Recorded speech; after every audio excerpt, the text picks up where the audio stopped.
You know, the boom, it was just a big jar. Like, your body shook with it. A loud bang, chaos, and a prayer. That's what Brenda Dohn remembers. I did scream. People were just gasping, and why me? Why us? The North Dakota mom, her husband, and 3 kids were on a last-minute vacation to Hawaii last Saturday when one of the engines on United Flight 328 broke apart.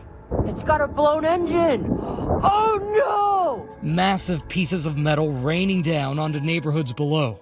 Mayday, Mayday, United 328 Heavy, Mayday, Mayday aircraft just experienced a engine failure, need a turn immediately.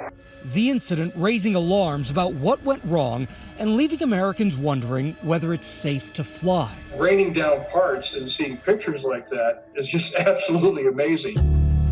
This was kind of a last-minute trip, last-minute idea. The trip was supposed to be a relaxing break for the Dohn family. Brenda, her husband Eric, and their kids, 15-year-old daughter Cameron, and sons 12-year-old Eli and 10-year-old Jet. I'm a little bit of a nervous flyer, and so once we landed in Denver, I thought, here we go. Flight 328 took off from Denver at 12:49 Mountain Time, bound for Honolulu. 231 passengers on board. We took off. Everything seemed smooth. It seemed like a regular flight. Barely 10 minutes later, the plane still ascending, a terrifying sight. We were kind of getting up near the clouds, and that's when that explosion happened, and that's the only way I can describe it. It was just a huge boom. Passengers on board filming the terror right outside their window. We started dropping down. Like, you could feel like going down in an elevator. It's like a quick drop. Plane started shaking. All I can thinking is, this couldn't be my time. So I told him, put your wallet in your pants and your phone, because if this blows up, I wanna be identified. The Dohns were sitting in different rows. Eric with the boys, Brenda with daughter Cameron. I bent down and grabbed my rosary out of my purse, and I grabbed onto that rosary and I put it in my hand, and I grabbed my daughter's hand, and we held onto that rosary together, and I just kind of started praying. She says it was motherhood and faith that kept her calm. I just saw debris flying kind of at our window, and I decided that it'd be a good time to shut that window because I just didn't want her to be more terrified than she already was. My husband had just said, you know, we saw some sparks of fire and almost what looked to be like fireballs flying at us, and I'm glad I didn't see it. Witnesses on the ground say they heard a loud boom and then saw wreckage falling from the sky. Oh, my God. Hang on one second. We're getting blown up with 911 calls. Give me a sec. I'm sure you are. We got debris falling everywhere. Yeah, Others on the ground running to avoid being hit by the plane parts. This giant piece, part of the engine casing, falling on Kirby Klements' lawn. His house was spared, but his truck was crushed. My wife and I were sitting in the living room, just kind of looked at each other going like, what was that? We kind of looked out the front window, and this great big piece just rolled right past the front window, laid up against the tree right there.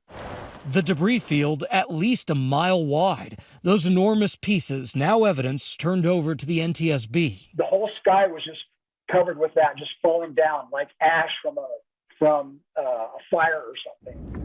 The pilots turned the plane around. Yeah, there's like a little black cloud of smoke right there. An agonizing 20 minutes before making an emergency landing back at the Denver airport. Everyone on the plane cheered and clapped. The landing was a little rougher than normal, but no different than if you had been like in bad winds or whatnot. You know, we landed very good. I was lucky enough to talk to the pilot while we were waiting to get off, and I just had asked him, you know, have you ever experienced anything like this before? He right away said no. Now, the first clues into what may have gone wrong. The NTSB saying it saw evidence of metal fatigue in one of the fan blades. Here, you can clearly see a broken blade. You're a former NTSB investigator. What are the key questions that need to be answered here about this incident? The question is, was the fatigue crack just due to pure time and service, or was it a fatigue crack due to some flaw that was there either during the manufacturing or somehow damage that occurred later in its service history? When the NTSB talks about fatigue cracks, it's just that. It's cracks that develop from too much use. These engines should last longer, but they seem to be breaking in ways that weren't anticipated when they were first built. The engine, manufactured by Pratt & Whitney, was an older model, not used in newer planes. But dozens of 777 planes still use the engine, and they've now been grounded. The FAA now ordering inspections of these fan blades before the planes can get back in the air. Fatigue cracks that occur in older engines are not easy to detect. You can't see them with a naked eye. It requires very sophisticated testing techniques. The extent of the damage to the plane seen in these images from the NTSB, a gaping hole in the fuselage created by debris from the engine, debris that fortunately missed the fuel tank. The danger of an uncontained failure is when it throws hot, heavy metal outside of that engine casing and punctures the side of the airplane, which we saw here, which we saw in the Southwest mishap. That incident back in April 2018 killed a mom from New Mexico. The number one engine failure. Southwest Flight 1380 took off out of New York's LaGuardia Airport, headed for Dallas. Just about 25 minutes into the flight, with the plane at 32,000 feet over Pennsylvania, the left engine exploded. Everybody breathe, relax. Everybody. Sitting in the 14th row, right next to the window, Jennifer Riordan, on her way home from a business trip. She's had a very warm smile. I wish I had talked with her more. Hollie Mackey was in the aisle seat. A broken fan blade caused that engine explosion. Debris shattered the window next to Riordan, and the air pressure sucked her partially out the window. I put my hand on Jennifer's back, so then if she was conscious or could feel anything, she would at least know that we were there. If I ever had a conversation with her family, I would want to be able to tell them that she wasn't alone.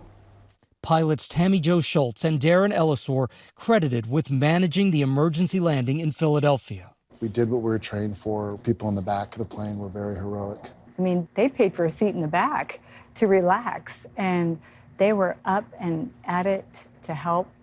It's always stirring when you get to see heroics in other people. Within days, the FAA ordered emergency inspections of the fan blades on those engines made by another company, CFM.